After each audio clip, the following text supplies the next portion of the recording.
ये कहानी रुखसाना की है, जो एक किराए के मकान में अजीब मुसीबत का शिकार हो गई। तो आइए रुखसाना की जुबानी उसकी कहानी सुनते हैं। मेरा नाम रुखसाना है। मेरा मंगेतर फौज में था और 3 सालों से संयुक्त राष्ट्र की शांति सेना में शामिल कुवैत में रह रहा था। उसका नाम आदिल है और अब मैं उसकी पत्नी हूं। उन दिनों मैं उसकी गैर मौजूदगी में उसकी सगाई की अंगूठी पहने रखती थी। मुझे आदिल से बेपनाह, सच्ची, पवित्र और असीम मोहब्बत थी। मैं शहर के स्कूल में पढ़ाती थी और शादी के लिए अच्छी खासी रकम जमा कर रखी थी। आदिल के खत आते रहते थे। उसके वापस आने में अभी कुछ समय बाकी था। मैं हमेशा इंतजार में थी कि वो आए और हम शादी कर लें। आदिल के अलावा मेरा था ही कौन? मेरे माता पिता तो मेरे बचपन में ही गुजर गए थे। मैंने शहर से दूर देहाती इलाके में किराए का मकान लेने का फैसला कर लिया, क्योंकि शहर के शोर और बनावटी जिंदगी से मेरी तबीयत उकता चुकी थी। किराए पर मकान लेने के लिए मैंने एक प्रॉपर्टी एजेंट से संपर्क किया। उसने शहर से 10 मील दूर मेरे लिए एक पुराना सा मकान देखा और मुझसे बात करके मकान मालिक से मामला तय कर लिया। फिर मैं मकान देखने के लिए वहां पहुंची। मकान मालिक इस मकान को बेचना चाहता था, लेकिन मैं अभी किराए पर ही वहां रहना चाहती थी। इरादा था कि आदिल वापस आएगा तो कोई ठीक ठाक सा मकान खरीद लेंगे। मुझे मकान का जो किराया बताया गया वो हैरतंगेज रूप से कम था। मैंने सुना तो मुझे हंसी आ गई। एजेंट ने कहा कि गांव के मकानों का किराया इतना ही होता है, लेकिन एजेंट को यह मालूम नहीं था कि मैं शहर से भागकर इस शांत माहौल में शरण लेने आई थी। मैं ये मकान आदिल के लिए ले रही थी। मुझे उससे बेपनाह मोहब्बत थी और हम शादी करके शोर शराबे से बहुत दूर रहना चाहते थे। आदिल गांव में ही पला बढ़ा था। मुझे उम्मीद थी कि वो इस माहौल को बहुत पसंद करेगा। मैंने पूरी जिंदगी शहर में गुजारी थी। मेरे माता पिता बचपन में ही गुजर गए थे और मेरी परवरिश मेरी मौसी ने की थी। मौसी को खामोश रहना पसंद था और मुझे भी ज्यादा बोलने नहीं देती थी। उसने मुझे बड़े प्यार से पाला था। मुझे रहस्यमयी कहानियां पढ़ने का हद से ज्यादा शौक था। मैंने एक किताब में इसी तरह के मकान के बारे में एक कहानी पढ़ी थी जो मुझे बहुत अच्छी लगती थी। ये कहानी भी रहस्यमय थी।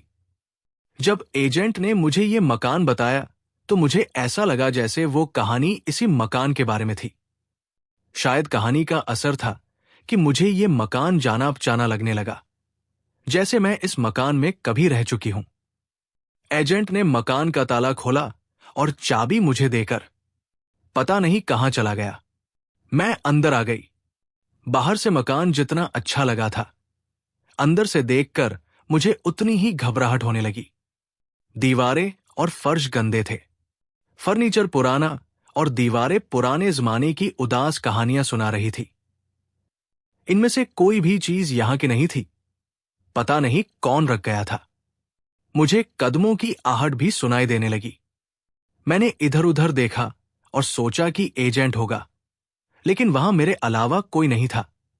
हंसने की आवाज गूंज रही थी, अभी तक कमरे में भटक रही थी। ये मेरा भ्रम नहीं था। मैंने अपने दिल को तसल्ली देकर संभाल लिया कि पुराने मकानों में ऐसी आवाजें अक्सर सुनाई देती हैं जो दरअसल इंसानों की नहीं होती। मैंने सोचा कि हो सकता है किसी कोने में कोई बिल्ली या कुत्ता बच्चों से खेल रहे हों। बरामदे में लकड़ी की सीढ़ी थी। मैं सीढ़ी चढ़कर ऊपर के कमरे में आ गई। वहां 2 बड़े कमरे और एक स्टोर रूम था जिसमें कुछ कूड़ा करकट बिखरा पड़ा था। मैं वापस नीचे आई और मकान का गौर से जायजा लिया। फर्श पुराने जमाने की खूबसूरत टाइलों का बना हुआ था।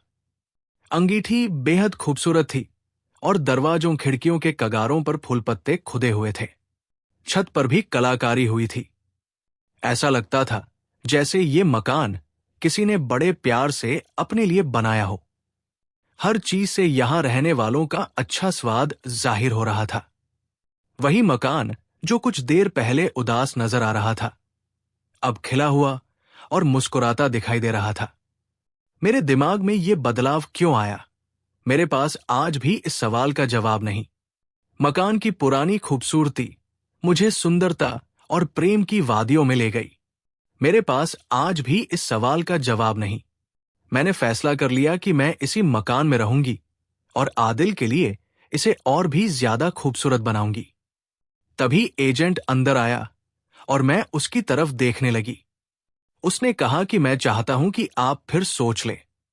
मैं आपको शहर में कम किराए पर अच्छा मकान दिला सकता हूं। मुझे शक है कि यह मकान भूतिया है। मैंने चौंक कर पूछा, शक की वजह?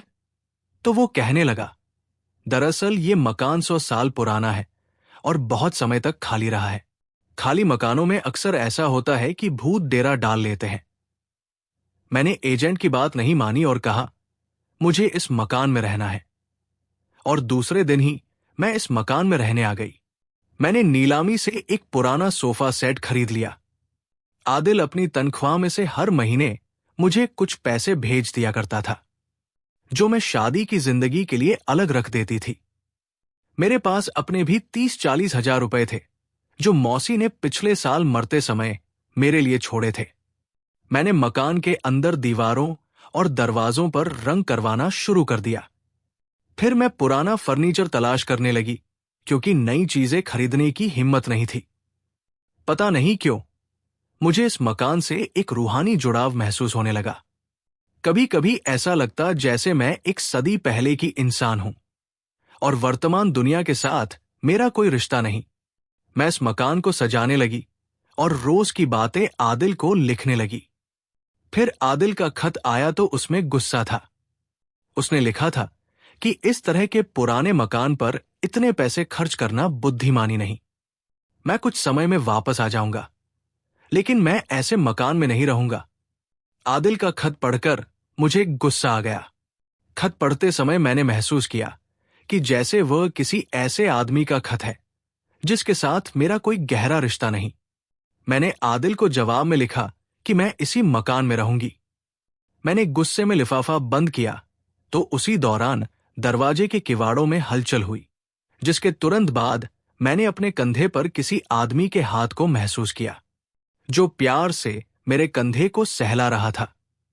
डर से मेरी नसों में खून जमने लगा। गला सूख गया और मेरी नसों में एक ठंडी लहर दौड़ने लगी। कमरा भी ठंडा हो चुका था। मैंने बड़ी मुश्किल से कंधे के पीछे देखा तो कमरे में कोई मौजूद नहीं था, लेकिन इसमें भी कोई शक नहीं था कि मेरे कंधे पर किसी आदमी का हाथ मौजूद था। मैं डर गई और दौड़कर बाहर आई, लेकिन बाहर कुछ भी नहीं था। मैंने सोचा कि आदिल से मुझे रूहानी मोहब्बत है और उसी समय मैं उसके ख्यालों में खोई हुई थी। शायद मैंने कल्पना में आदिल का हाथ अपने कंधे पर महसूस किया हो। रात आराम से गुजर गई। सुबह नाश्ता करके मैं शहर की तरफ चल दी। मैं मकान के लिए कुछ और चीजें खरीदना चाहती थी। रास्ते में एक दुकान थी। मैं दुकान में दाखिल हुई। दुकानदार ने बातों ही बातों में अपनी बिल्ली के बच्चे दिखाए। वो बहुत खूबसूरत थे। उसने एक बच्चा उपहार के रूप में मुझे दे दिया और कहने लगा, आप इतने बड़े मकान में अकेली रहती हैं। ये बच्चा आपका अच्छा साथी साबित होगा। मैंने उससे बिल्ली का बच्चा लिया और शहर पहुंच गई। कुछ चीजें खरीदी और वापस आ गई। मेरे घर से जरा दूर एक और मकान था। सोचा उन लोगों से भी जान पहचान बढ़ा लूं। वहां गई तो मालूम हुआ कि वे लोग मेरे बारे में बहुत कुछ जानते हैं। वे पति पत्नी बहुत बुजुर्ग थे। कुछ औपचारिक बातों के बाद बुढ़िया ने मुझसे कहा, सुना है तुम पुराना फर्नीचर खरीदती घूम रही हो। हमारे घर में भी बहुत सी पुरानी चीजें मौजूद है। कोई 100 साल पुरानी, लेकिन है बहुत मजबूत। उस जमाने की खूबसूरती अब भी उनमें बाकी है। चाहो तो तुम हमसे खरीद लो। मुझे अच्छी लगी। इस मकान से जितनी जल्दी हो सके निकल जाओ। बुढ़िया ने मेज मेरे हवाले करते हुए कहा, तुम शायद थोड़ा किराया देखकर इस मकान में आ गई हो, लेकिन ये मकान अच्छा नहीं है। ये सुनकर मैंने हैरत से उसकी तरफ देखा और बोली, मैं समझी नहीं। अम्मा जी, ये मकान भूतिया है। यहां कोई किराएदार ज्यादा देर नहीं ठहर सकता। तुम अकेली हो। कहीं ऐसा न हो कि मुझे बुढ़िया के इस खुलासे पर डर जाना चाहिए था। मुझे पहले भी खबरदार किया गया था। मकान मालिक तक ने मुझे इस मकान को लेने से मना किया था, लेकिन मुझे जरा भी डर महसूस नहीं हुआ। हालांकि मैं खुद इस मकान में भूतिया होने के लक्षण देख चुकी थी, लेकिन मुझे तो इस मकान से बेहद मोहब्बत सी होती जा रही थी। इसलिए मैंने उस बुढ़िया की बात पर कोई ध्यान नहीं दिया। बुढ़िया ने मेज मेरे घर भिजवा दी। शाम का अंधेरा फैल रहा था। मैंने खाना तैयार किया और खाना खाया। बिल्ली के बच्चे को भी दूध गर्म करके दिया। फिर स्कूल की लाइब्रेरी से लाई हुई किताबें पढ़ने बैठ गई। बिल्ली का बच्चा मेरी गोद में बैठे बैठे सो गया और मैं देर तक पढ़ती रही। घड़ी पर नजर पड़ी तो रात के 12 बज रहे थे।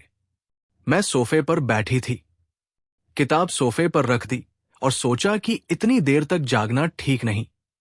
अचानक कमरा एकदम ठंडा सा हो गया। मैंने हैरत से इधर उधर देखा। खिड़कियां और दरवाजे सब बंद थे। हवा का कोई झोंका भी अंदर नहीं आ सकता था। अचानक मुझे ठंड लगने लगी। ये ठंड कुछ अजीब और अनोखी थी। फिर मैंने महसूस किया कि मेरे पास सोफे पर कोई आकर बैठ गया है।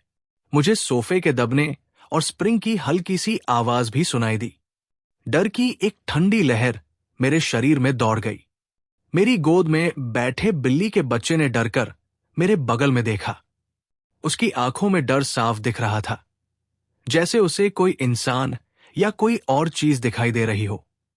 डर के मारे उसने एक अजीब सी आवाज निकाली और उछलकर मेरी गोद से नीचे फर्श पर गिर गया।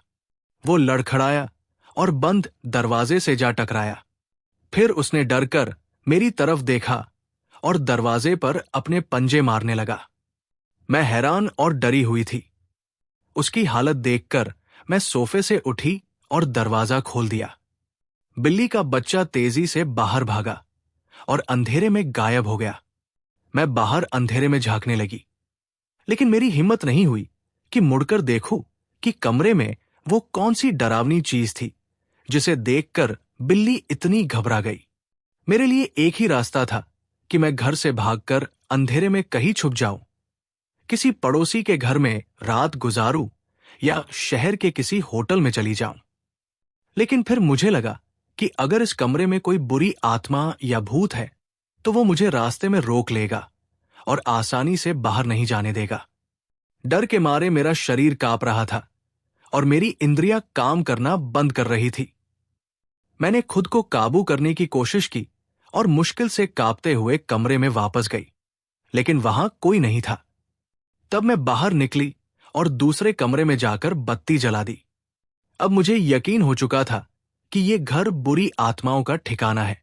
मैंने अपने दिल को झूठी तसल्ली दी और बिस्तर पर लेट गई, लेकिन नींद मेरी आंखों से कोसों दूर थी। मैं सारी रात करवटें बदलती रही और तरह तरह की आवाजें सुनती रही, जैसे कई कुत्ते मिलकर भौंक रहे हों, और लकड़ बग्घे की आवाजें भी आ रही थी। कभी कभी कोई सियार भी चीख उठता। मेरे आसपास का जंगल जाग रहा था और मेरा दिल तेजी से धड़क रहा था। मैंने बत्ती जलती रहने दी और फिर रात के आखिरी पहर में न जाने कब मुझे नींद आ गई। अगले दिन सुबह देर से आंख खुली। दिन की रोशनी ने मेरे सहमे हुए दिल को सुकून दिया और रात का डर कुछ कम हो गया। नाश्ते के बाद मैंने बाहर निकलकर आसपास का जायजा लिया तो रात में घर छोड़ने का मेरा इरादा कमजोर पड़ने लगा।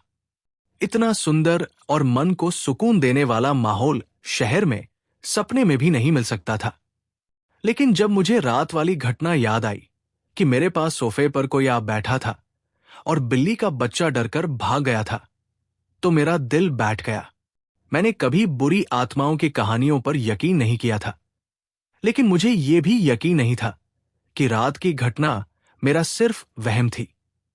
सोफे की आवाज बता रही थी कि वो कोई हटा कट्टा इंसान था। आखिरकार मैंने घर छोड़ने का फैसला कर लिया। मैं मकान मालकिन के घर गई और उनसे कहा कि मैं मकान खाली कर रही हूं। मैंने उन्हें रात की घटना के बारे में नहीं बताया। मैंने सोचा कि वह मुझे अंधविश्वासी और अनपढ़ समझेगी। मैंने बहाना बनाया, दरअसल मेरा मंगेतर कुवैत से वापस आ रहा है और वो शहर में रहना चाहता है। लगता है तुम्हें किसी ने डराया है कि इस घर में बुरी आत्माएं रहती हैं। लोगों ने इस घर के बारे में तरह तरह की मनगढ़ंत कहानियां बना रखी है। मकान मालकिन की पत्नी ने मुझे नरमी से समझाने की कोशिश की।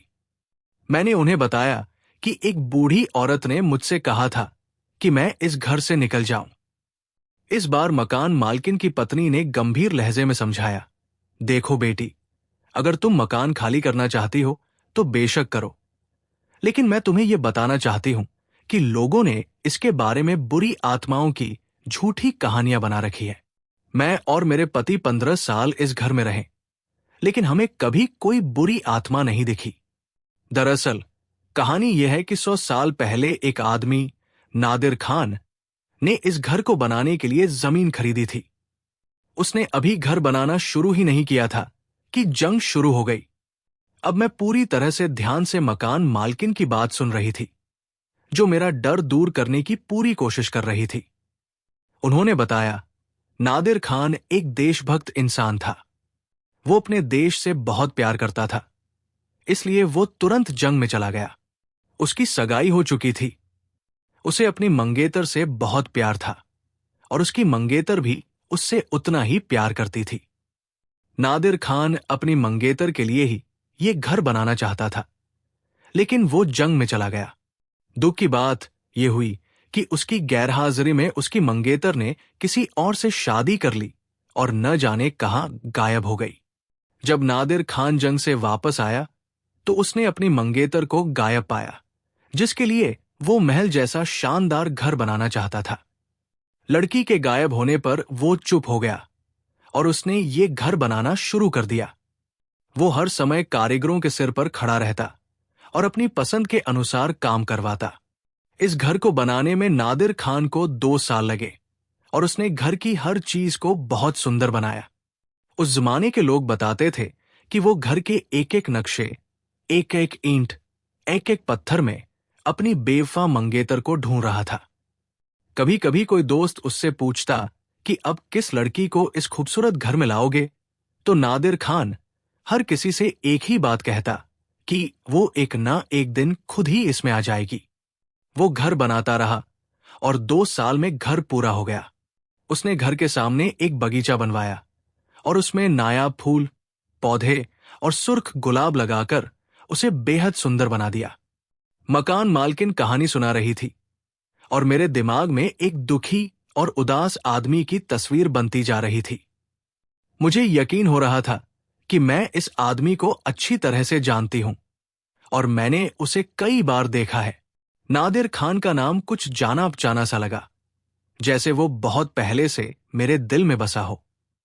हालांकि ये कहानी 100 साल पुरानी थी, फिर भी मैं अपने दिमाग पर जोर देने लगी कि मैंने नादिर खान को कहीं देखा है। वो तो अब मर चुका होगा। कब मरा? उसने शादी की थी या नहीं? मैंने मकान मालकिन से पूछा। अरे बहन, वो तो जवानी में ही मर गया था। एक कहानी है कि वो कहीं लापता हो गया, लेकिन मेरी दादी बताती थी कि उस पर आसमानी बिजली गिरी थी। उन्होंने नादिर खान की जली हुई लाश अपनी आंखों से देखी थी। रात का समय था। बहुत जोर का तूफान आया। कहते हैं कि ऐसा तूफान पहले कभी किसी ने नहीं देखा। आंधी और बारिश बहुत तेज थी और बिजली बार बार कड़क और चमक रही थी। नादिर खान बरामदे में खड़ा था कि उस पर बिजली गिरी और वो जलकर मर गया। उसके बाद कई लोग इस घर में रहे, लेकिन कोई भी ज्यादा समय तक यहां टिक नहीं पाया। बहुत समय तक ये घर खाली पड़ा रहा।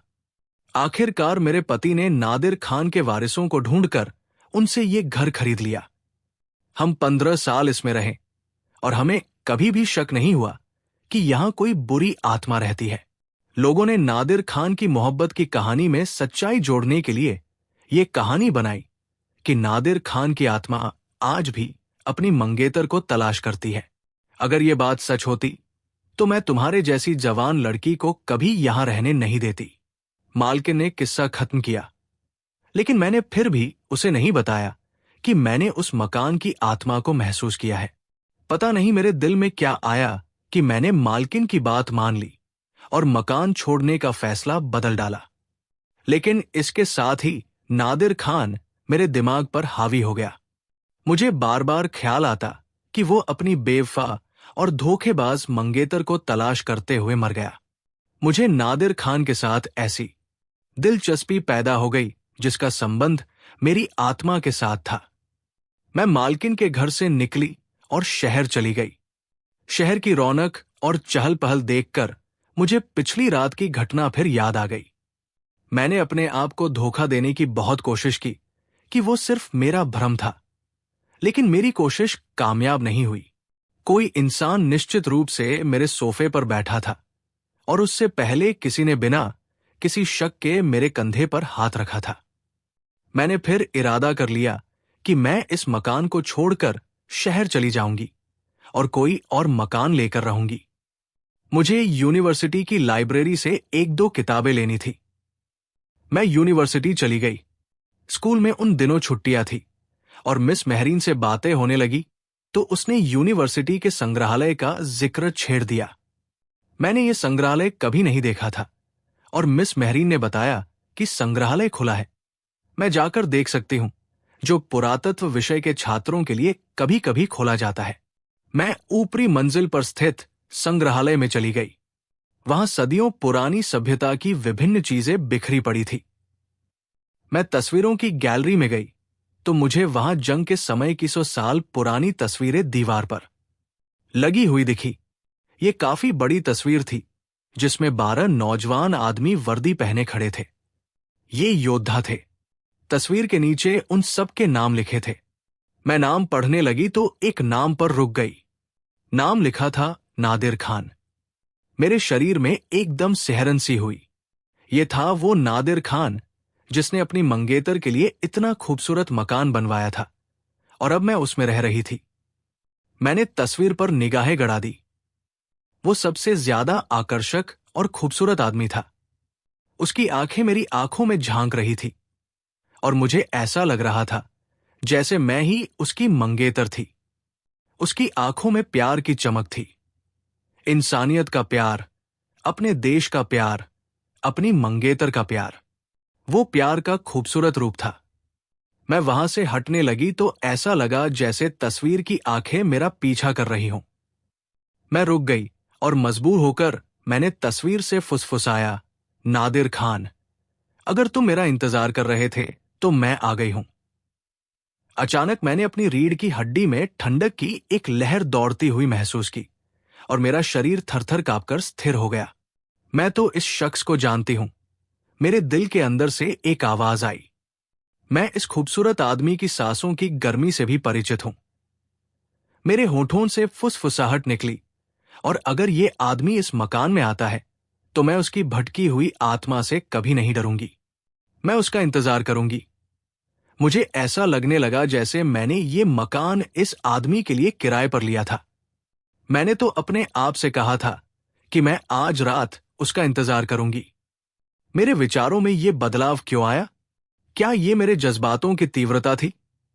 कौन से जज्बातों की तीव्रता? मुझे कुछ मालूम नहीं। इतना ही याद है कि मेरे इस बहादुर दिल से अपने मंगेतर आदिल का नाम धुल चुका था, जैसे वहां उस नाम का कोई आदमी मौजूद ही नहीं था, बल्कि वहां पर तो नादिर खान था। अगर ऐसा ही था तो शायद मैं पागल हो गई थी, और अगर ऐसा नहीं था तो तब भी मैं पागल ही थी। पता नहीं मैं कितनी देर तक नादिर खान की आंखों में आंखें डाले वही खड़ी रही। लोग इसे भ्रम समझ रहे होंगे, लेकिन मैंने तस्वीर के होठों पर मुस्कुराहट देखी जो आई और तुरंत ही गायब हो गई। उसकी आंखें और ज्यादा चमक उठीं। मैं इन आंखों का सामना नहीं कर सकी और वहां से तेज तेज कदम उठाती हुई वापस आ गई। घर की तरफ जाते हुए दिमाग में एक ही जुनून था कि आज रात मैं नादिर खान को देखूंगी। कल रात वही मेरे पास सोफे पर आ बैठा था और उससे पहले उसी ने मेरे कंधे पर हाथ रखा था। लेकिन वो उस रात नहीं आया और पूरी रात भी नहीं आया। मैं रात को बहुत देर तक कमरों, बरामदों और बगीचे में घूमती रही, ये जानते हुए भी कि नादिर खान आया भी तो वो उसकी आत्मा होगी। लेकिन अब मेरे दिल में डर के लिए कोई जगह नहीं थी, बल्कि वहां पर असीम प्यार था। इंतजार करते करते 3 हफ्ते गुजर गए। इन 3 हफ्तों में मुझे यकीन होने लगा कि ये मकान मेरे लिए ही बनाया गया है। मैं जब खिड़की को खोलकर हरे भरे पहाड़ों का नजारा करती तो मुझे यकीन होने लगता कि नादिर खान को मालूम था कि मुझे हरी भरी पहाड़ियां अच्छी लगती है, इसलिए उसने इस तरफ 2 खिड़कियां बनवाई थी। इस दौरान कुवैत से आदिल के 3 खत आए और मैंने बिना सोचे समझे हर खत का जवाब दे दिया। लेकिन खत लिखने के बाद कुछ भी याद नहीं रहा कि मैंने क्या लिखा है।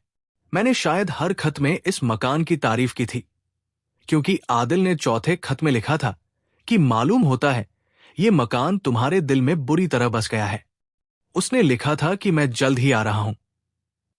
मैं सोचने लगी कि वो क्यों आ रहा है, उसे मेरे पास आने की क्या जल्दी है। मैंने दिमाग पर जोर देकर आदिल की शक्ल और सूरत को याद करने की कोशिश की, लेकिन उसके चेहरे के हाव भाव नादिर खान की तस्वीर बनते चले जा रहे थे। नादिर खान को एक नजर देखने के लिए मेरी बेचैनी दिन ब दिन बढ़ती जा रही थी। आदिल से मुझे कितना प्यार था, मैंने कितने अरमानों से उससे सगाई की थी। उसकी सगाई की अंगूठी अब भी मेरी उंगली में थी, मगर आदिल का नाम मेरे दिल से मिट गया था और उसकी जगह नादिर खान ने ले ली थी। ये जानते हुए कि नादिर खान एक आत्मा है, जीता जागता इंसान नहीं, फिर भी मैं उसे देखने के लिए बेचैन हुई जा रही थी और ये ख्याल दिल में पक्का होता चला जा रहा था कि नादिर ही मेरा हमसफर है। एक शाम मैं उस 100 साल पुराने मकान के बड़े कमरे में बेचैनी से टहल रही थी कि खिड़की के किवाड़ पर नजर पड़ गई। वहां एक जगह खुदे हुए कुछ अक्षर नजर आए। गौर से देखा तो लिखा था नादिर। ये शायद उसने खुद ही 100 साल पहले चाकू की नोक से लिखा था। मैं चाकू ले आई और उसके नाम के साथ अपना नाम खोदने लगी। क्यों नादिर खान, तुम्हारे नाम के साथ मेरा नाम कैसा लगता है? मैंने तेज आवाज में कहा। तुरंत ही मुझे कमरे में धीमी धीमी आवाज सुनाई दी। ये भ्रम नहीं और न ही मेरी कल्पना का चमत्कार था। हंसी के साथ ही मुझे कदमों की आहट भी सुनाई दी, जैसे कमरे में कोई धीरे धीरे चल रहा हो। मैंने तेजी से घूमकर पीछे देखा तो कमरा खाली था। हंसी की हल्की हल्की गूंज कमरे में भटक रही थी। कमरा ठंडा हो गया था। मैं अपने शरीर के अंदर भी ऐसी अनोखी ठंडक महसूस करने लगी। चलते कदम रुक गए थे। मैंने खाली जगह में देखा। मेरी निगाहों ने कमरे का कोना कोना छान मारा, मगर कुछ नजर नहीं आया। कमरे में ठंडक की जो लहर आई थी वो एकदम से खत्म हो गई। दरवाजे के किवाड़ हिले और फिर स्थिर हो गए। इसमें कुछ शक नहीं था कि कमरे में कोई आकर वापस बाहर निकल गया था। वापस आ जाओ नादिर खान, मैंने तेज आवाज में कहा, लेकिन मुझे कोई जवाब नहीं मिला। कमरे में पहले जैसी खामोशी फैली हुई थी। अचानक मुझे ऐसा लगा जैसे कोई चीज मुझे बाहर निकलने को धक्का दे रही हो। मैंने शायद अपनी पीठ पर किसी के हाथ का हल्का सा धक्का भी महसूस किया। मैं कमरे से निकली और बरामदे की सीढ़ियों तक गई तो हैरान रह गई। वहां गुलाब का ताजा फूल पड़ा हुआ था। मैंने फूल उठा लिया और दिमाग पर जोर दिया कि ये फूल मैंने तो नहीं तोड़ा। मेरे अलावा यहां कोई भी नहीं आया। मैं समझ गई कि नादिर खान आया होगा। इस कमरे में आकर वो निकल गया या उसकी आत्मा थी जो मुझे फूल दे गई है।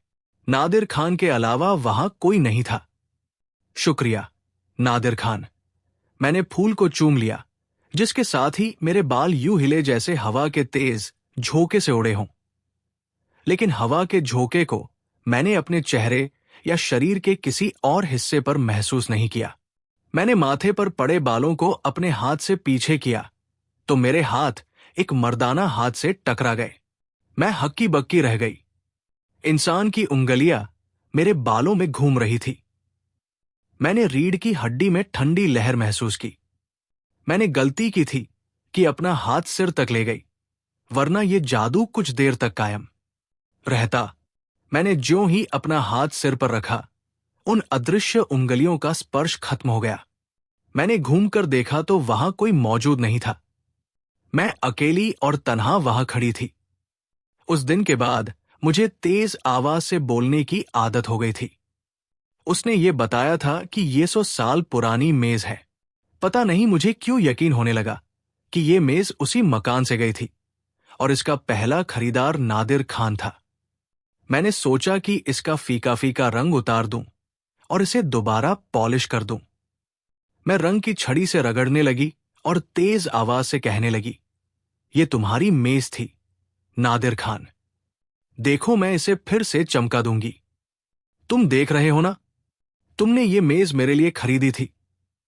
तुरंत ही कमरे में रहस्यमयी ठंडक की लहर आ गई। ये लहर मेरे शरीर में समा गई। किवाड़ थोड़े से हिले और कमरा फिर सामान्य हो गया। आ जाओ नादिर खान, रुक न जाया करो। तुमने 100 साल मेरा इंतजार किया। मैं आई तो तुम चले गए, मैंने तेज आवाज से कहा। फिर हंस पड़ी और प्यार भरे लहजे में बोली, तुमने मेरी बिल्ली को भी डराकर भगा दिया नादिर खान। कमरे की हवा में बेचैनी सी पैदा हुई, जैसे आंधी का तेज झोंका घुस आया हो। बाहर तो हल्की हल्की हवा भी चल रही थी। मैंने कमरे में हर तरफ झांका, इधर उधर देखती रही। फिर मेज का रंग उतारने लगी। मेज के 2 दराज थे। एक तो खुल गया, लेकिन दूसरा नहीं खुल सका। वो बहुत मजबूती से बंद था। मैंने ठोंक ठोंक कर उसे खोल ही लिया। ऐसा लगता था जैसे ये 100 साल से बंद हो। इस दराज में 2 कागजों के साथ किताब के आकार का एक डिब्बा पड़ा था। मैंने डिब्बा खोला तो उसमें शादी की एक कीमती अंगूठी और 2 तस्वीरें थी। एक तस्वीर नादिर खान की थी और दूसरी मेरी थी। अपनी तस्वीर देखकर मुझे डर जाना चाहिए था, लेकिन मेरे दिल में डर के बजाय प्यार का तूफान खड़ा हुआ। वो तस्वीर निश्चित रूप से मेरी थी। फर्क सिर्फ इतना था कि कपड़े 100 साल पुराने फैशन के थे और बाल भी उसी दौर के अंदाज से बने हुए थे। मैं तस्वीर को देख रही थी कि अचानक मैंने कंधे पर किसी के हाथ का स्पर्श और वजन महसूस किया। वो हाथ धीरे धीरे सरकता हुआ मेरी गर्दन तक गया। गर्दन के चारों और बिखरे हुए बाल पीछे हट गए और वो हाथ मेरी गर्दन को नरमी से सहलाने लगा। अंगूठी मेरे बाएं हाथ में थी। मेरा ये हाथ खुद ब खुद मेरे दाएं हाथ की तरफ बढ़ा।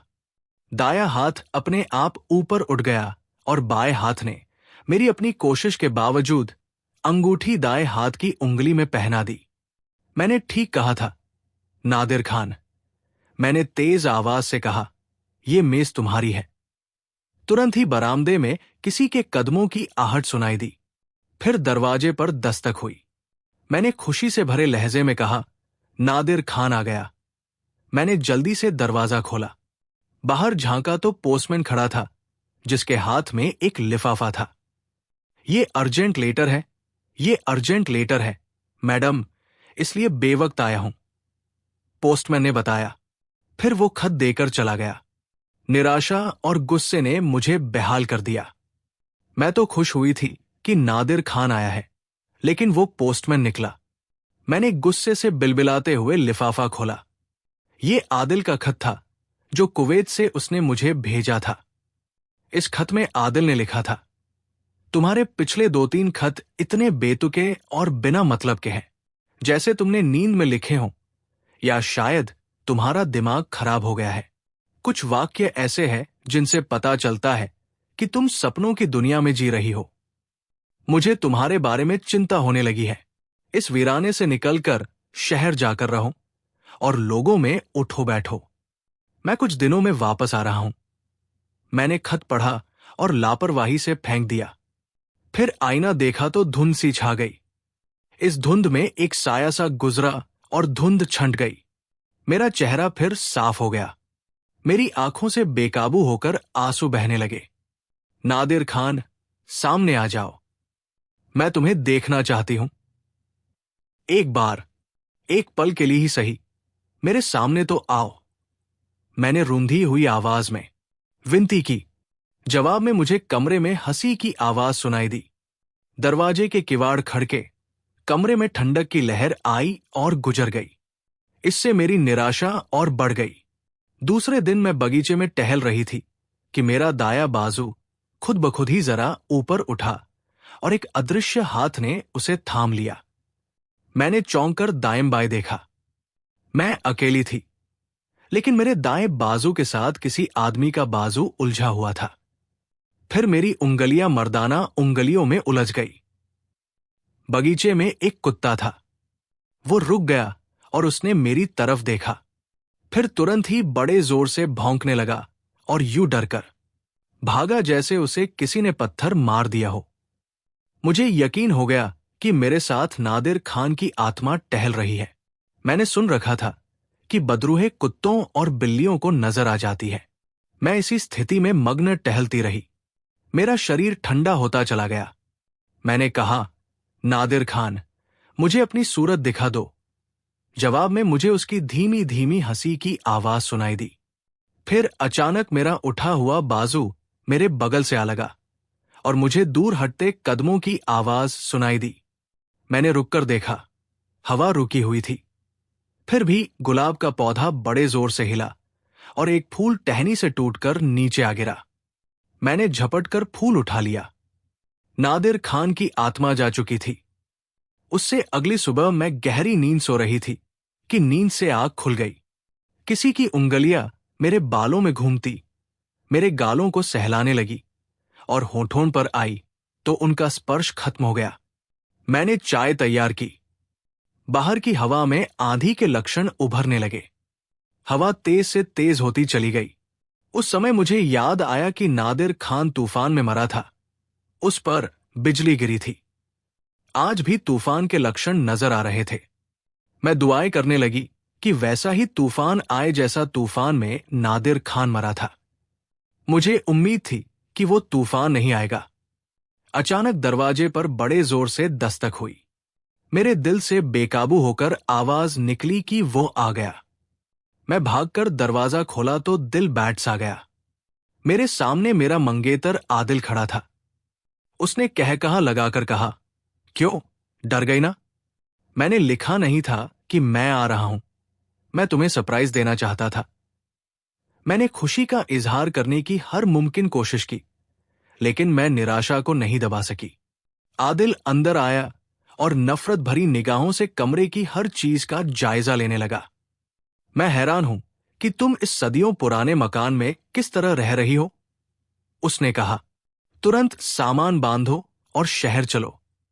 फिर उसने मेरे रिएक्शन का इंतजार किए बिना कहा, और ये फर्नीचर मालूम होता है किसी संग्रहालय से उठा लाई हो। मैं खामोश थी। आदिल ने मेज को ठोकर मारकर कहा, लानत है ऐसे ईंधन पर, यह मेज जलाने के काम आ सकती है। फिर उसने मेरा हाथ प्यार से थाम कर कहा, रुखसाना, तुम मेरी पत्नी बनने वाली हो। मैं तुम्हें यहां नहीं रहने दूंगा। उसकी बातों पर मुझे गुस्सा आ गया, जैसे कोई अजनबी मुझे जबरदस्ती अपनी पत्नी बना रहा हो। हालांकि वो मेरा मंगेतर था और मुझे उससे बेपनाह मोहब्बत थी। मैंने 3 साल उसके इंतजार में गुजार दिए, लेकिन नादिर खान की आत्मा ने आदिल को मेरे लिए अजनबी बना दिया। ये जो जगह तुम्हें अच्छी नहीं लगती, वो मुझे प्यारी है। मैं यही रहूंगी। मैंने जिद्दी होकर कहा, मैं तुम्हें भी ले जाऊंगा। आदिल ने हुक्म देने वाले लहजे में कहा, मैं नहीं जाऊंगी। मैंने फैसलाकुन लहजे में कह दिया, तुम अभी चले जाओ। मैं 1 हफ्ते बाद आ सकूंगी। होते होते बात बढ़ गई और आदिल के लहजे में शहरियों वाला हुक्म था, मैं तुम्हारी मर्जी का गुलाम नहीं रह सकता। मैं तुम्हें शहर लेकर जाऊंगा। तब मैंने उसकी सगाई की अंगूठी उतारी और उसकी तरफ बढ़ा दी। ये रही तुम्हारी आजादी। मैं तुम्हें अपना गुलाम नहीं बना सकती। अपनी अंगूठी वापस ले लो और अभी चले जाओ। तुम आजाद हो। आदिल को इस बात की उम्मीद नहीं थी। उसकी आंखें खुली की खुली रह गई। उसने मुझे बहुत हैरान होकर देखा, लेकिन अंगूठी लेने के लिए हाथ नहीं बढ़ाया। मैंने उसी पल कमरे में ठंडक की लहर महसूस की। आदिल चौंका और कमरे की तरफ देखने लगा। दरवाजे के किवाड़ खुले।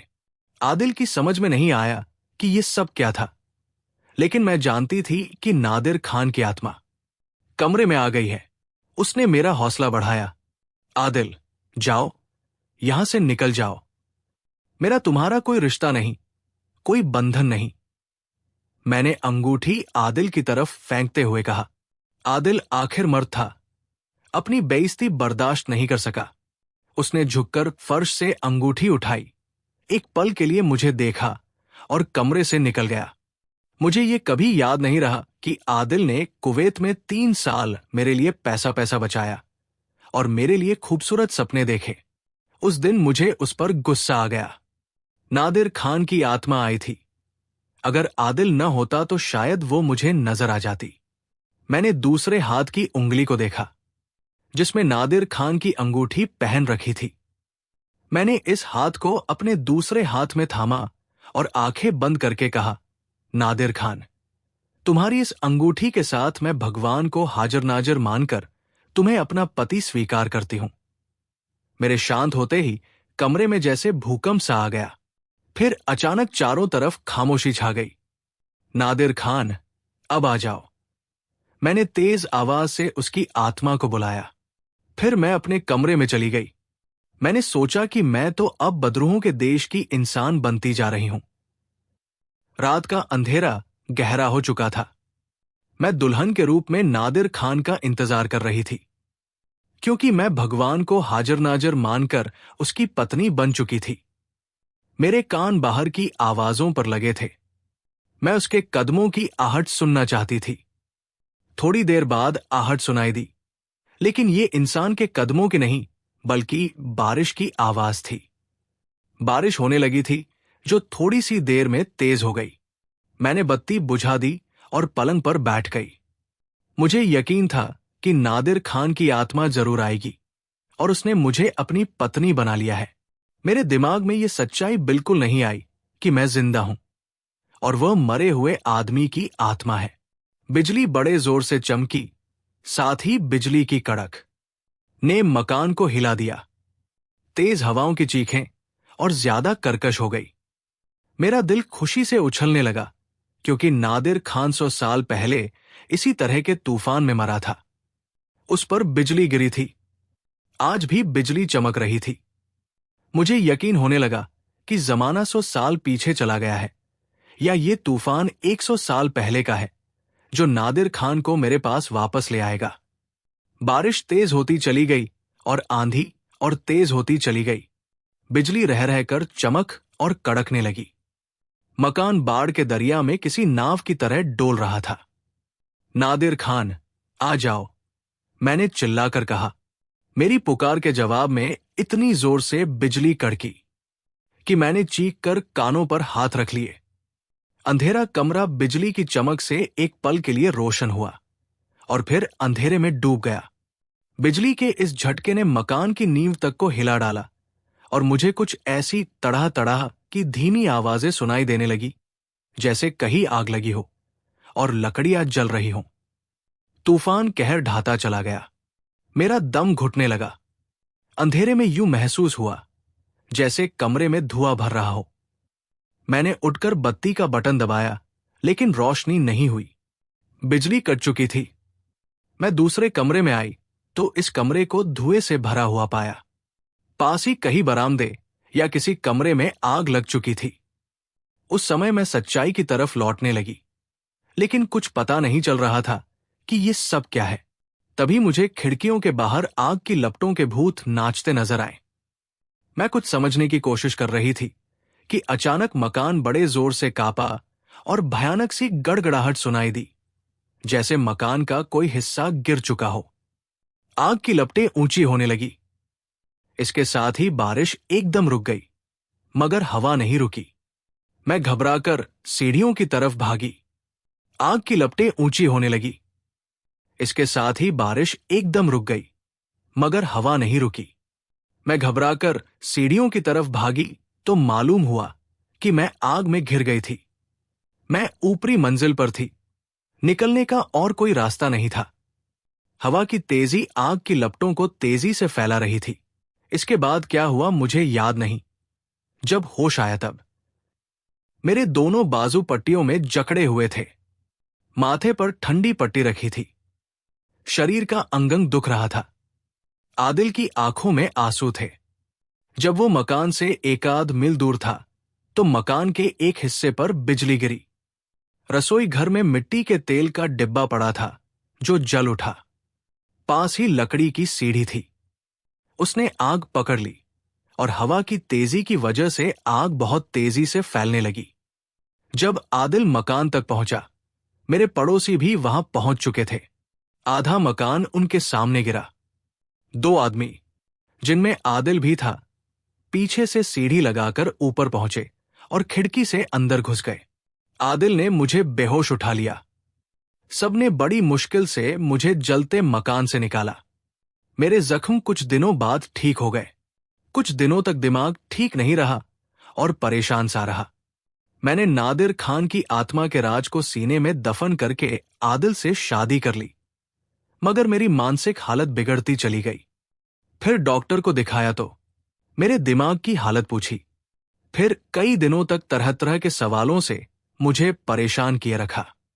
आखिर उसने पुष्टि की कि यह मानसिक कमजोरी है, जिसकी एक वजह यह थी कि मैं 3 साल तक आदिल के इंतजार में बेचैन और अकेली रही, और ये कि मौसी ने मुझे खामोश पसंद बनाए रखा और मुझे किताबों की दुनिया में कैद कर दिया। तीसरी वजह यह कि मैं पुराने जमाने के किस्से और कहानियां पढ़ती रही। इन वजहों और खराब प्रभावों के कारण मेरी मानसिक स्थिति में ऐसा खालीपन पैदा हुआ, जिसे नादिर खान की 100 साल पुरानी कहानी ने महसूस हुई घटना की सूरत में पूरा कर दिया। सबसे बड़ी वजह यह थी कि मैं 3 साल की उम्र में माता पिता के प्यार और दुलार से वंचित हो गई। नतीजतन 100 साल पहले का मरा हुआ नादिर खान मेरे मरे हुए माता पिता का प्रतीक बन गया। उस डॉक्टर ने मुझे यकीन दिला दिया कि इस मकान में कोई बदरू नहीं और न ही आत्माएं वापस आया करती हैं। ये सिर्फ मानसिक और भावनात्मक बेचैनी का चमत्कार था। मैंने डॉक्टर की पुष्टि को स्वीकार कर लिया। डॉक्टर चाहे कुछ भी कहे, मुझे डॉक्टर की बात से मतलब नहीं। लेकिन मैं तो इतना जानती हूं कि मैंने उस मकान में जो कुछ महसूस किया वो सच था। वहां नादिर की आत्मा वाकई भटकती थी, जिसके साथ शायद मेरी 100 साल पहले जुड़ाव था। मैं उन पलों को नहीं भूल सकती जिस वक्त मैंने वहां उसके कदमों की आहट सुनी, उसकी हंसी की जल तरंग सुनी और वहां पर उसके अस्तित्व को महसूस किया। आदिल भी कभी कभी मेरी बातें सुनकर यकीन न करने वाली नजरों से मेरी तरफ देखता है, चाहे कोई यकीन करे या न करे। लेकिन मैं जानती हूं कि मेरे साथ उस मकान में क्या क्या घटनाएं पेश आई। असल में और मानसिक रूप से मैं नादिर खान को कभी नहीं भूल सकती, लेकिन आदिल को देखती हूं तो ऐसा लगता है जैसे ये आदिल नहीं, नादिर खान है, जो 100 साल बाद मेरे पास वापस आ गया है।